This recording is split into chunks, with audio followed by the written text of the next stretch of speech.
Sabi pala ang pusa, ano? Paano ko papaliwanag, Diyos? Dahil nag-iisa sa bahay, sila pala ay nag-hibernate. At pinaliwanag mismo ng, veterinaryo. Veterinaryo, tama.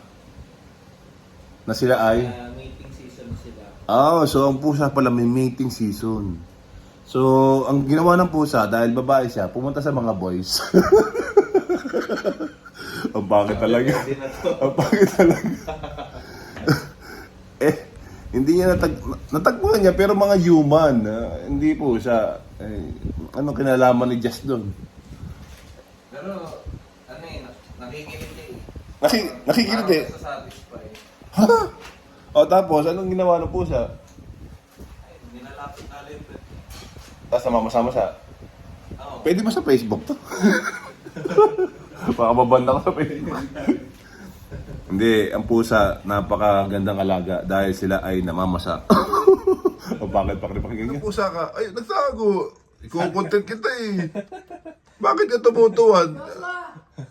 Pagka, nasa picnic. Sayang. Pagka nakita mga hapon, Oo. tsambam. So, ang ginagawa, tumutuwad sa inyo, gano'n? Oo, lalapit sa akin kaso nakatuwad. Walang pinipili. Bastos na pusa.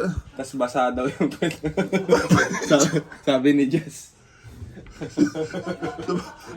Nilutan ko kasi yung pet niyan last. Inuiluta mo. Kino-comfort, siyempre. Kino-comfort. Oh. Yung sa buntot, kailangan daw hilutan. So, Oh, hilutin, oh. hilutan ko. Oo. Tapos biglang dinigit sa akin. Yung sabi ko, ba't basa? Ba't basa? Magulat ako kadiri, ginaganon ka rin niya. Oo. Parang may pinapuna sa akin. May pinapunas. Nasaan na yung bastos sa pusang yan? Bakit yung... Ano ginawa? Namamasa yung pipi.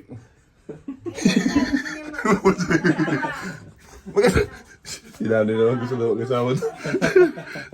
Pwede na magtanan. Iangat mo nga, papakita natin si Pipi. Si Pipi pati. Pangalan ba to, Pipi? Basa ang Pipi. Si Changti, si Sankis. Hello, Pipi. Pag basa ba ang Pipi, kailangan tumakbo? Nahiya pa tayo.